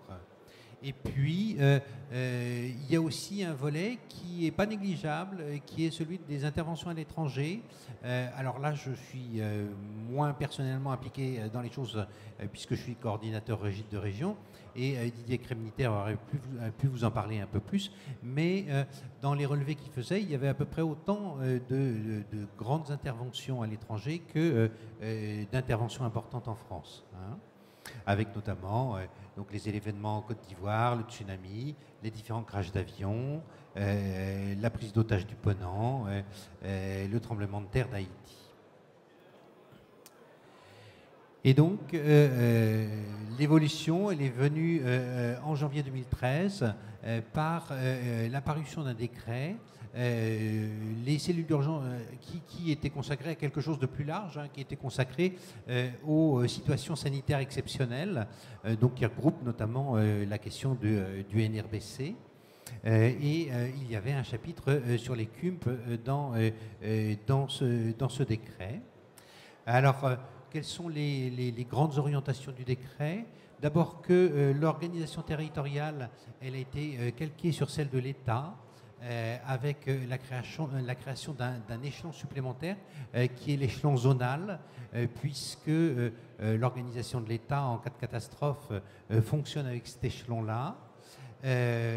Au niveau national, le rôle de l'EPRUS pour la coordination et la création de 2 commissions destinées à établir des référentiels et à harmoniser le fonctionnement des CUMP et aussi à assurer les renforts hors zone, puisque on a vu par exemple pour la tempête Xynthia qu'elle était à la limite de 2 zones de défense, l'ouest et le sud-ouest, et que ça posait un certain nombre de problèmes notamment. Et puis, le rôle de l'ARS aussi, les CUMP ont été recentrés sous la houlette de l'ARS. Dans le passé, les référents des CUMP étaient nommés par les préfets. Désormais, c'est le directeur général de l'ARS qui en assure la nomination. Les crédits fléchés pour les CUMP passe par les ARS par le biais des missions d'intérêt général. Et puis, c'est l'ARS qui est chargée d'assurer le dispositif sur son territoire et le fait que ça fonctionne. Il y a aussi une intégration plus forte dans les SAMU, avec un rappel que la compétence territoriale de la CUMP est liée au champ de compétences territoriales des SAMU, qu'elles sont régulées par le SAMU, que le SAMU organise leur logistique, et la description des schémas types d'intervention et des conventions interétablissements sont aussi en lien avec les contractualisations avec les établissements sièges de SAMU, hein, puisque selon les départements, il peut y avoir des organisations qui sont extrêmement différentes, avec des départements qui ont des CHU, avec des services de psychiatrie à l'intérieur, des départements qui ont plusieurs centres hospitaliers spécialisés où sont en fait les volontaires CUMP, et donc tout ça, ça doit s'organiser. Les compositions des cellules d'urgence médico-psychologique ne comprennent plus maintenant de manière restrictive psychiatres, psychologues et infirmiers, mais il peut y avoir des volontaires qui ont d'autres qualités. On s'aperçoit que c'est extrêmement important d'avoir du temps de secrétariat, parce que ça prend un temps infini le jour des catastrophes, et c'est un peu dommage d'utiliser du temps de soignant pour assurer du secrétariat. Il y a aussi des cellules d'urgence médico-psychologique qui intègrent des ambulanciers pour les déplacements, qui intègrent des permanenciers de régulation médicale aussi. La question des liens avec les associations de secourisme, je crois que tout le monde en a parlé là cet après-midi. Il y a ce rôle de coordination de l'ensemble des associations de secourisme pour tout ce qui va concerner justement le soin psychologique et psychiatrique. Ça s'est déjà mis en place. On a vu à Xynthia que de nombreuses associations étaient intervenues, et il faut bien entendu qu'il y ait quelque chose qui soit un peu harmonisé à ce niveau-là sur le plan des soins. Et puis la question de l'orientation vers le soin, bien entendu, est-ce que c'est utile d'avoir, comme on se posait la question tout à l'heure, des psychiatres, des infirmiers, uniquement pour accueillir des personnes qui sont dans l'émotion, mais qui vont très rapidement retrouver un état normal et qui n'ont pas particulièrement besoin de soins, se pose cette question-là, d'autant que il y a des questions de facturation et aussi des questions juridiques qui sont en jeu, des questions de facturation. Il sera possible désormais, alors c'est pas encore en place, mais de facturer les actes de la cellule d'urgence médico-psychologique. Et on peut se poser la question, s'il y a un crash d'avion, que la cellule d'urgence médico-psychologique est, positionnée du côté des familles attendant qui ne savent pas si leurs proches sont blessés, morts, etc. Est-ce qu'elles vont demander leur carte vitale à quelqu'un qui est juste de la famille et qui dit « mais moi je veux juste avoir des nouvelles, je suis énervé ou je suis pas bien parce que j'ai pas de nouvelles ». Donc, vous voyez, et comme les autres orateurs le disaient tout à l'heure, tout ça, c'est très en cours de structuration actuellement. Il n'y a pas de choses qui soient particulièrement gravées dans le marbre définitivement. Et donc, de la même manière que dans les SDIS, que pour les associations de secourisme, eh bien, il y a une forte hétérogénéité entre les départements, avec des départements qui sont très structurés sur le plan des cellules d'urgence médico-psychologique et d'autres peu. On s'aperçoit que c'est une activité qui est très fortement personne dépendante et il suffit qu'un référent disparaisse pour que toute cette connaissance du réseau qui est extrêmement importante s'effondre. C'est extrêmement important de connaître le responsable de sécurité de l'aéroport, le directeur de cabinet de la préfecture, le responsable de l'ARS, du SSPE, etc. Et le jour où le référent disparaît, eh bien, il y a pratiquement tout à remonter parce que les choses ne sont pas encore suffisamment cadrées, organisées. Se pose la question des seuils de déclenchement. Autant les choses sont très faciles pour les plans de secours, autant dès qu'on descend dans l'intensité et l'importance des accidents, des catastrophes, là il y a selon les SAMU, selon les départements, selon les référents CUMP, des visions très très différentes de quel est le seuil bas d'intervention d'une cellule d'urgence médico-psychologique. Et là, il y aura certainement des choses à harmoniser à ce niveau-là. La question des consultations de psychotraumatisme. Théoriquement, les cellules d'urgence médico-psychologique n'ont pas vocation à faire du suivi dans le long terme. Je vous rappelle que ce sont des professionnels qui ont une activité par ailleurs, mais c'est souvent un problème parce que, à la suite du naufrage du Costa Concordia, on voit que les victimes qui ont été accueillies à Marseille ont envie de continuer à être suivies par les personnes qui les ont accueillies.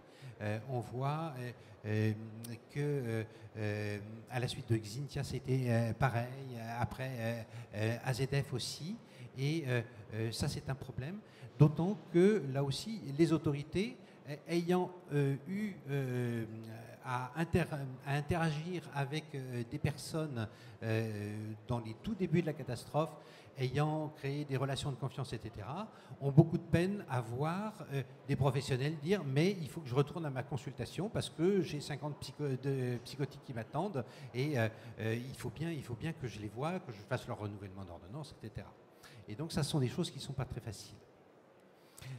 Et puis, donc, les choses iront peut-être vers une harmonisation grâce à ces commissions de DEPRUS dont je vous parlais.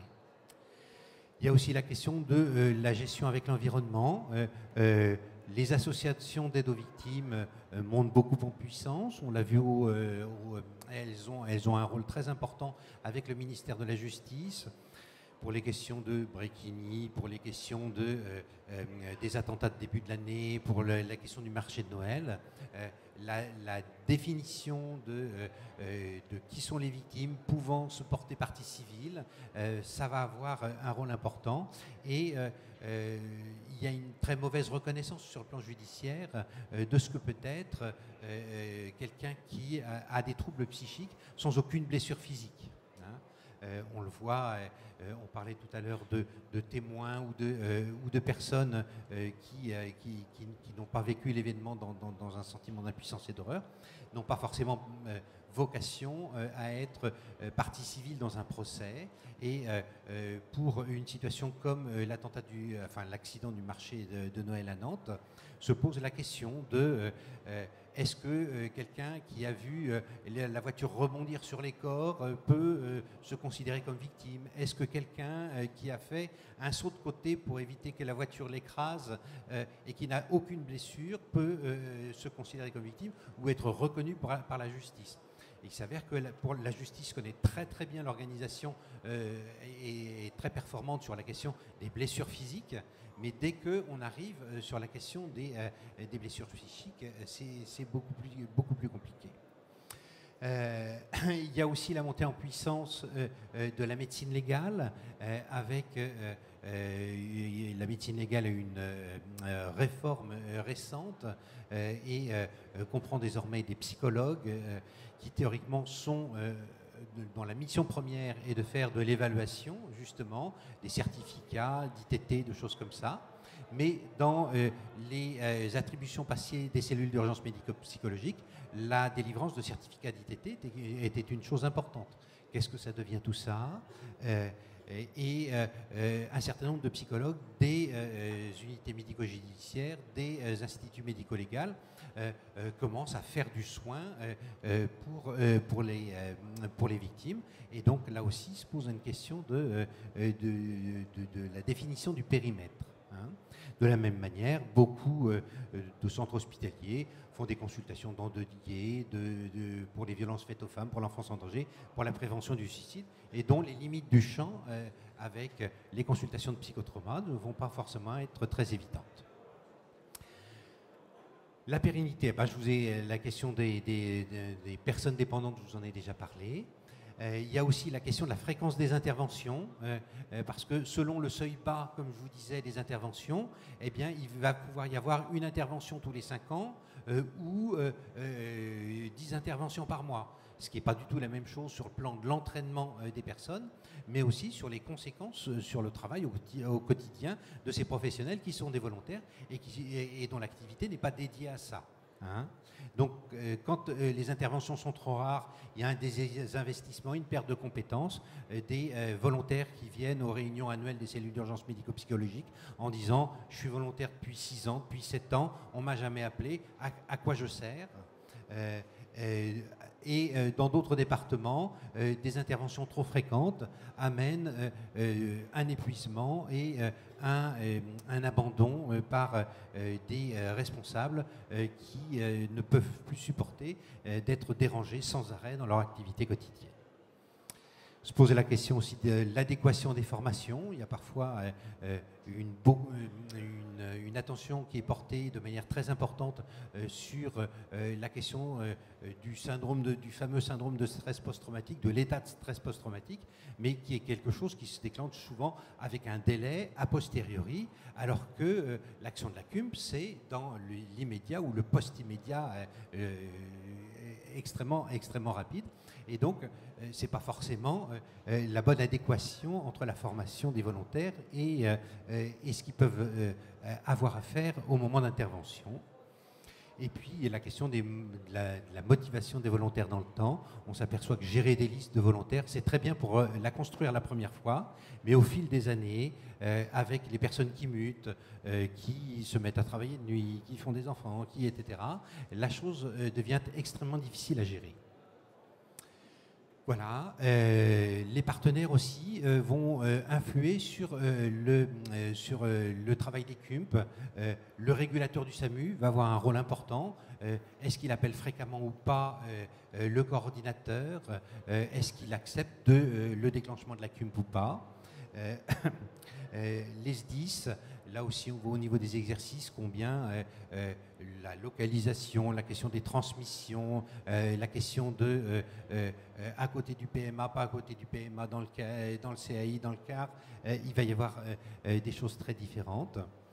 Il y a des ARS aussi qui s'impliquent plus ou moins. Alors actuellement, ils sont au taquet parce qu'il y a toute la mise en place des nouvelles conventions interhospitalières. Les préfectures peuvent avoir un rôle à jouer aussi, et les secteurs de psychiatrie, puisque justement on doit normalement passer le relais après le poste immédiat aux différents secteurs de psychiatrie, mais certains n'ayant de possibilités de consultation qu'au bout de 2 mois ou 3 mois, quid de cette période où des personnes vont avoir besoin de soins et avec beaucoup de difficultés pour passer le relais. Voilà, on s'aperçoit au fil du temps qu'il y a une très importante nécessité de connaissance mutuelle des partenaires au fil des exercices. Quand la première fois vous allez à la SNCF, dans un aéroport, sur le terrain d'un accident, eh bien, on se demande qui vous êtes. La moitié des gendarmes, des pompiers, etc., savent pas ce que c'est qu'une CUMP, et donc vous êtes regardé de manière un peu bizarre. Et au bout de 5 exercices, c'est bonjour docteur, on fait comme la dernière fois, vos collègues sont là, vous connaissez où se trouve la salle réservée pour vous. Et ça, c'est quelque chose d'extrêmement important dans la préparation, dans les lieux, dans les institutions à risque à ce niveau-là. Et puis, effectivement, il faut que les professionnels de la psychiatrie s'acculturent à la culture de l'urgence. Quand on rappelle un volontaire, eh bien, il faut que ce soit le jour d'une catastrophe, il faut qu'il soit plus dans la culture style SAMUS 10, où on répond oui, non, j'y vais, plutôt que dans la culture psychiatrie, où on va faire une réunion et on va passer 1 heure à 1h30 pour savoir si on répond oui ou si on répond non à la demande. Voilà, et donc il y a toute une partie de mise à jour des conventions qui sont à faire au niveau de tous les départements. Et je finirai par quelques photos. Alors, comme à Scouette, nous, on n'a pas de service audiovisuel des SDIS, et donc on a très peu de photographies d'événements d'intervention, mais il y a beaucoup d'exercices qui sont faits justement pour travailler. Et donc, voilà, je vais vous en présenter plus du Grand Ouest, parce que là aussi, j'ai pas la gestion du territoire national. Mais donc, ça peut être des exercices comme ici, c'était la simulation d'une explosion en classe de chimie dans un établissement scolaire, et avec parfois des temporalités qui sont compliquées pour les volontaires des cellules d'urgence médico-psychologique, qui ont à attendre parfois beaucoup de temps avant qu'on puisse mettre à leur disposition les impliqués, les blessés psychiques, le temps de s'assurer qu'il n'y a pas de contamination possible, qu'ils ont été évacués, etc.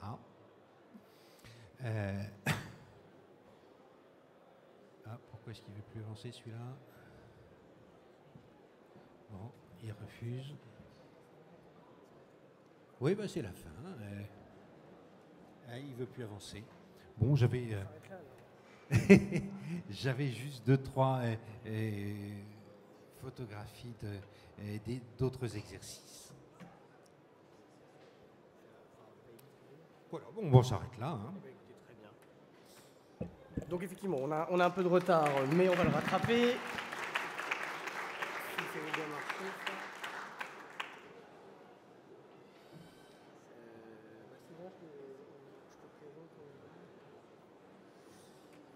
Voilà, donc là, nous, on va commencer à aborder un petit peu les questions de l'évolution du soutien aux victimes avec cette fois-ci donc 2 présentations sur le bilan flash psychologique et le protocole incarcéré.